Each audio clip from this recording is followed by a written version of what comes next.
A lot of the camps are within only a few kilometres of the border with his Dakovic, who had problems with there with the convoys. This one here is the biggest camp we have around here, which is at Kukesh. There's a number of sites. There's one at the Italian camp, there's one at the Greek camp, and one at the UAE. And we have a small signals det, which is down here, which do all our comms and give us weather actuals at Kukesh. Back out on the airfield, Wing Commander Cook has another situation to deal with. Two Royal Navy Sea Kings from the aircraft carrier Invincible have flown in on a reconnaissance mission for a ministerial visit. Yet despite the many and various disruptions, John Cook's primary role of getting the aid to those who need it is, he says, being fulfilled. Most of the aircrew are flying 4 hours a day, which is generally 2 loads in the morning and 2 loads in the afternoon. I've calculated on a very rough figure that we are moving something in the region of between 160 and 200 tons a day. And at the moment, places like Kukus are getting full. You know, people are not starving up there. Whilst John Cook had to start from scratch here in Albania, flight coordination in the Balkans is not new to him. He commanded a helicopter detachment in Bosnia. Wing Commander Cook's brief is only to run this airfield until the aid organisations can do it all themselves. When that will be, of course, is anyone's guess. So until then, the RAF will ensure that aid comes into and out of this airfield with military precision.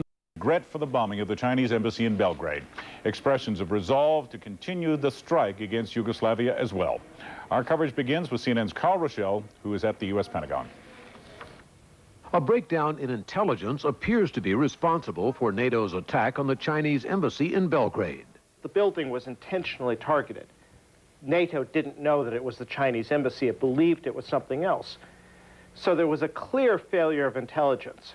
Military sources say the pilot who dropped the precision-guided munitions on the Chinese embassy hit the target he was aiming at. The problem apparently came when the building was incorrectly identified as one being used by Yugoslav forces. We had the information that this headquarters, the Federal Directorate for Supply and Procurement, was in this building. I can tell you this, the Chinese embassy was not a target. And anybody that would sit down and look at this and say, this is a Chinese embassy, would have said, forget it, that's not a target. Officials expressed regret at hitting the embassy. They also suggested the incident was one of the misfortunes of war. There's no such thing as clean combat. We have the best pilots in the world. We have the best weapons in the world. We have the best planned missions. We have the best trained forces. But there is no way to avoid collateral damage or unintended consequences when weapons are employed to solve what might have been solved diplomatically. There have been a number of incidents of collateral damage. A train carrying civilians struck as it was crossing a bridge. A civilian bus also struck as it was crossing a bridge. And Saturday morning, a hospital at Niš. Even as it was expressing regret, NATO was promising more airstrikes on Yugoslavia and pointing to its latest efforts, like this hit on a MiG-29 base at the Belgrade airport, and the Yugoslav Hotel. NATO says the hotel was the headquarters of Arkan's Tigers. Policy into action.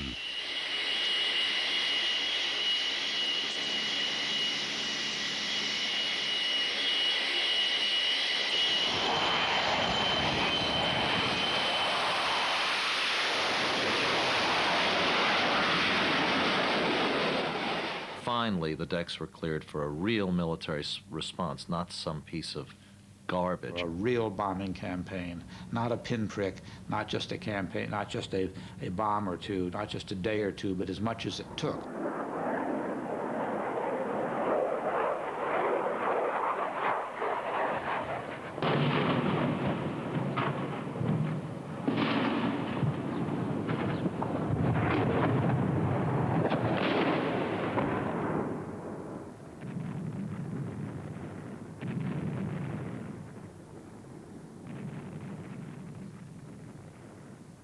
I must say that I enjoyed it. I must say that. Because those who killed so many defenseless people, those who aimed baby hospitals, those who aimed children while playing, could finally feel what it means to be targeted, to be defenseless. and they deserved it.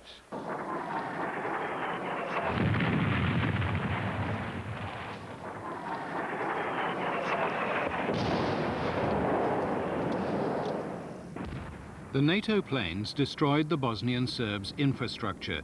They couldn't even make a telephone call. The night before last night. First, you will remember one of the targets we struck was the residence of President Milosevic, which actually housed a command and control bunker. Here are both the pre- and post-strike photos showing the significant damage to the site. The second image shows the Ivanica satellite communications facility, which was an important command and control communications node, as you know.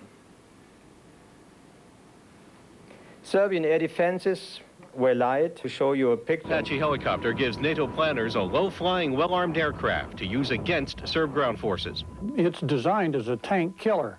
It carries 16 of the Hellfire missiles, which are specifically designed for taking on heavy armored targets. In addition to Hellfire laser-guided missiles, the Apache is armed with a 30mm cannon capable of firing more than 600 rounds per minute. The Apache cruises at 189 miles an hour. Apaches debuted in 1989 during U.S. military action in Panama. They attacked Iraqi radar sites during the first wave of Operation Desert Storm. Apaches have also been used during NATO peacekeeping operations in Bosnia. Their use in Kosovo brings the Apaches close to the terrain they were built for. Apaches were designed during the Cold War for possible use in Eastern Europe against Soviet forces and the Warsaw Pact. The rugged mountainous terrain of Yugoslavia is, as I say, ideal because they're designed to fly and hide in certain nooks and crannies or various areas wherever they can get in a little valley. The Apache's biggest advantage, its ability to fly in most kinds of weather and at night. Pilots use infrared and night vision equipment to navigate and target, but it's an advantage that's been known to backfire. During Desert Storm, Apaches were involved in several friendly fire incidents. They misidentified some targets. When you're using FLIR or night vision goggles and these kinds of sight equipment, essentially you're never 100% sure whether or not what you're seeing is a friend or foe. Built by McDonnell Douglas, now a part of Boeing, each Apache costs just under $15 million. Despite their comparatively low price tag, Apaches are high-maintenance aircraft. They go through spare parts quickly and require lots of routine care and ground support. Tailor-made for assaults on ground forces, the low-flying Apache is also vulnerable to ground fire. If the enemy knows they're coming, if they lose the advantage of sneaking up on the enemy, well, then they could be in a lot of trouble. For Science and Technology Week, I'm Jonathan Aiken. Just as its continuing bombing campaign is showing signs of wearing down Slobodan Milosevic, the international community, whose help is so crucial if a peaceful end to this conflict is to be found, is looking increasingly weary of NATO's handling of this war. Mark Connolly, BBC News. Find and target Serbian military units in the field.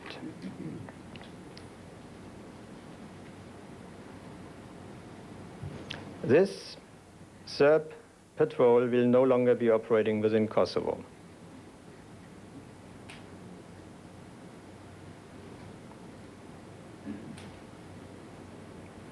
The second video also shows the absolutely outstanding and professional job our NATO air crews are doing.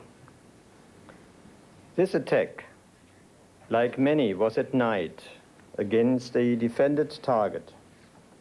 The target is a bridge near Koprivnica. The coordination and accuracy of this flight of NATO aircraft is self-evident. As I have stressed, lines of communication are essential to the Serbian military operations against the Kosovo. Military supplies will not pass over this bridge for quite some time, again cutting into the mobility and sustainability of the forces in the field. Ordinary Kosovo Albanians which have been demolished, burned, or in some of these shots you can still see them burning. These, ladies and gentlemen, are the results of Serbian military and special police attacks against civilians. None of these targets were legitimate military targets, And without doubt, none of the damage was caused by NATO attacks. Local news in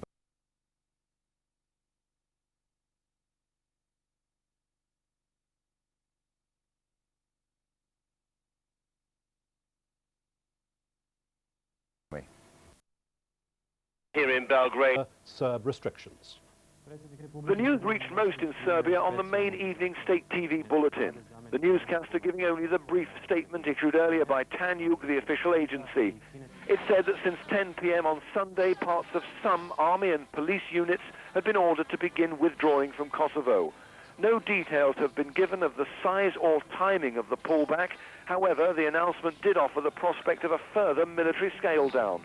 Providing agreement was reached on the size and makeup of a UN presence in Kosovo, it said Yugoslav forces there would return to their pre-conflict level, estimated against the Kosovo Liberation Army were over and raised the prospect of further withdrawals to peacetime levels if agreement being brokered by Moscow's Special Envoy Viktor Chernomyrdin for a United Nations mission to Kosovo was reached. With NATO planes targeting President Milosevic's forces on the ground in Kosovo, it's difficult to say how the army and police could safely withdraw without risking further attacks. To Slobodan Milosevic, they're fighting to keep Kosovo part of Yugoslavia. Serbian troops, police and paramilitaries. NATO estimates Serbian forces in Kosovo at 40,000, around 10,000 more than before NATO started its air campaign. Milosevic's military command now says some of them are being withdrawn. If you put yourself in his position, then it makes sense for him to announce the withdrawal and then to proceed with it. The goal, of course, would be to achieve a halt in the bombing campaign. International observers are agreed that the Serbian forces in Kosovo are systematically trying to expel the majority ethnic Albanian population. Refugees from the Serbian forces. Its ultimate aim is independence for Kosovo. There are an estimated 5,000 KLA fighters against the heavily armed Serb units, an unequal struggle. The Yugoslav military statement says the order to withdraw some army and police units went into effect on Sunday evening because the KLA has been defeated.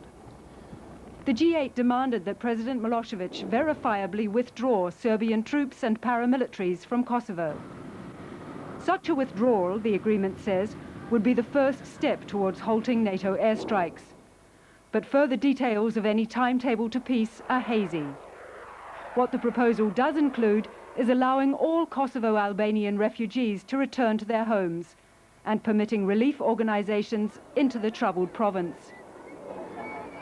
Its most sensitive point is the provision for what it calls an international civilian and security presence in Kosovo.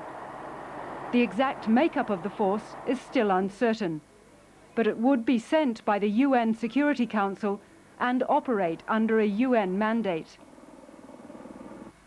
The force would also prevent separatist Kosovo Liberation Army guerrillas from filling the power vacuum in Kosovo after the Serbian troops depart.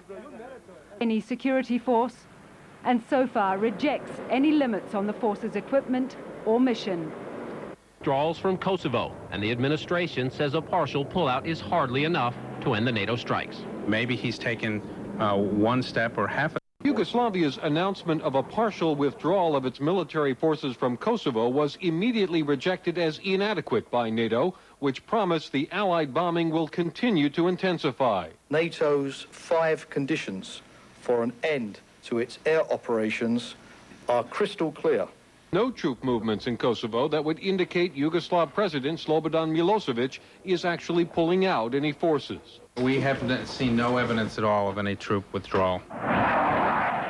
Bad weather forced the cancellation of some bombing runs in recent days, but NATO says its planes were still able to hit Serb forces in the field. We were able to strike tanks, armored personnel carriers, trucks, and troops. Pentagon says NATO has already eliminated more than 1/3 of the Yugoslav army's artillery and armored personnel carriers. And if the troops do try to leave Kosovo, they will be subject to bombing on their way out. USS Kearsarge is the lead ship of 3 which make up an amphibious ready group in the Adriatic. On board are more than 2,000 Marines and an array of helicopters, from troop carriers to Cobra gunships.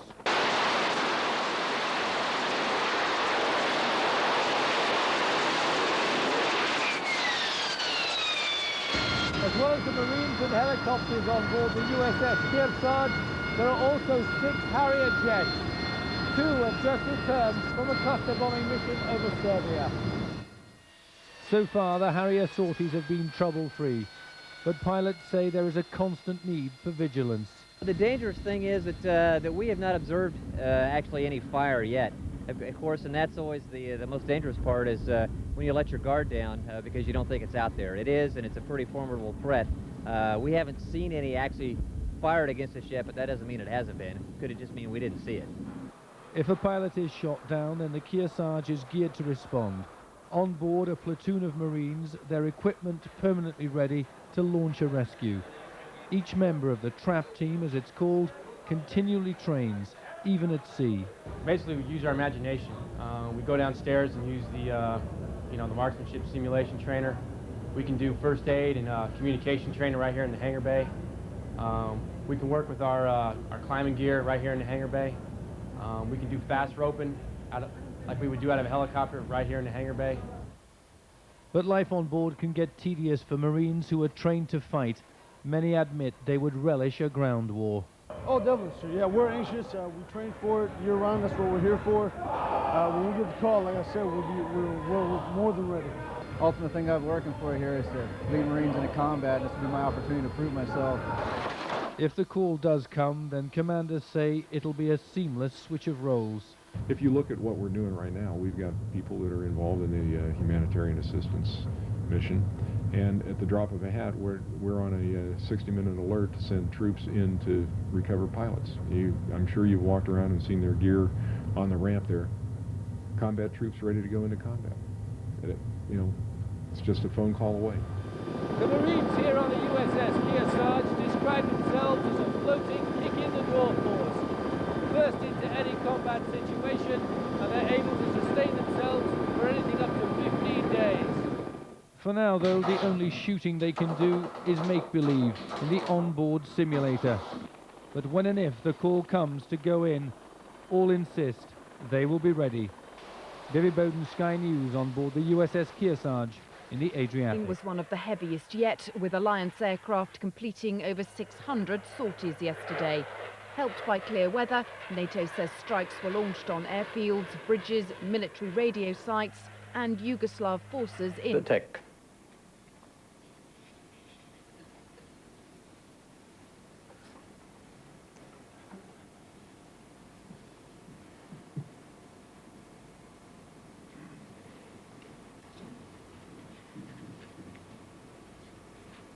You can see with great success.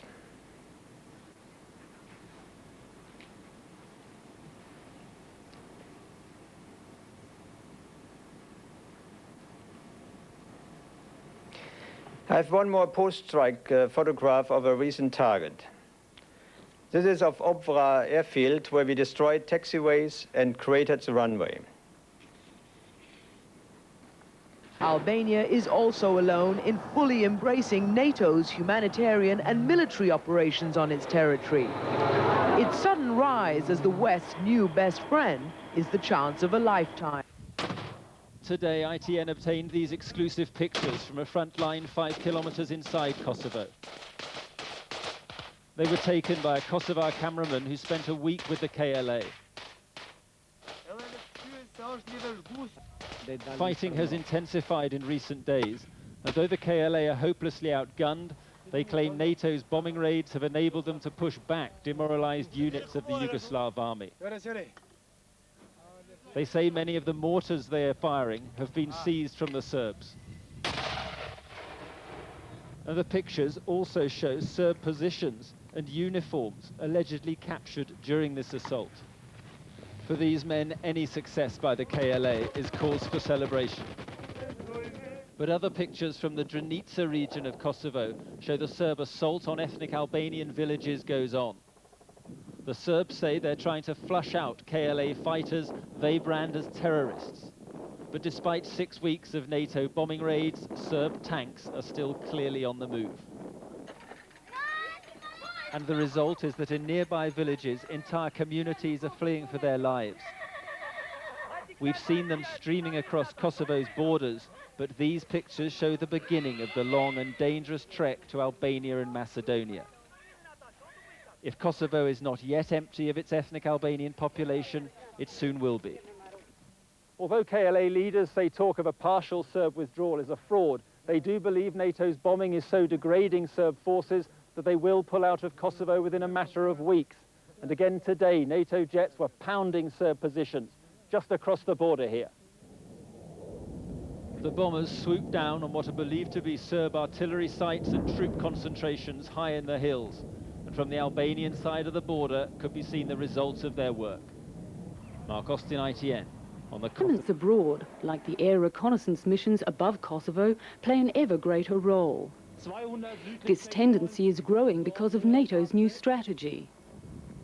Consequently, rapid reaction forces of the Bundeswehr will soon increase from 50 to 60,000 troops. What kind of army is suitable these days? So far, the Bundeswehr has relied on conscription. Young men must do military service in a bid to integrate the armed forces into society. Most other NATO countries already have a volunteer army, which explains why Germans are also debating the future of conscription. How many troops will be needed in the future? The number of personnel has diminished since the end of the Cold War. Around 330,000 soldiers are serving at present, but there's already talk of reducing this number to 260,000. What kind of structure will the Bundeswehr need in the 21st century? The Navy, the Air Force and the Army currently work independent of one another. More integration, however, is planned to shorten the chain of command. What kinds of equipment will be necessary to accomplish future missions? Many military planes like the Transall are too old. The military's air transport capacity over long distances is thus endangered and in urgent need of modernization. Night and day of airstrikes is a smoking evidence that despite the announcement of a partial troop withdrawal from Kosovo, Serb President Milosevic has not cajoled NATO into a bombing pause. Number one, we have seen no evidence. Fortifications along likely invasion routes. NATO has 12,000 troops in Macedonia, a 5,000-man American task force in Albania, and Marines offshore, but no plans for an invade by allies who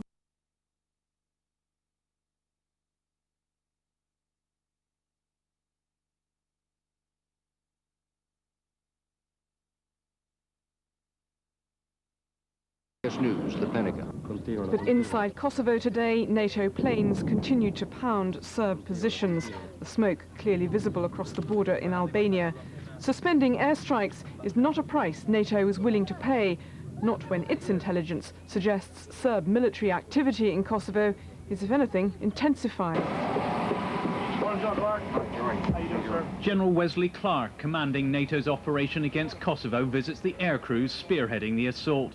He may lead the most powerful military alliance in history, but he's also heavily constrained by having to reconcile the wishes and worries of 19 nations. But after a slow start, the military results he reads about are looking better. The sunshine that greets him at Gioia del Colle Air Base is one key reason. Better weather means more missions, and air crews can find more of the hardest targets. Over 350 Serb military vehicles in Kosovo have now been destroyed, with more today. We went out and looked, and I found 3 armored personnel carriers that were trying to hide, and who had probably been up to no good in the previous days, and they were going to be up to no good tonight. But we found them, and we attacked them with our free-fall weapons and destroyed them.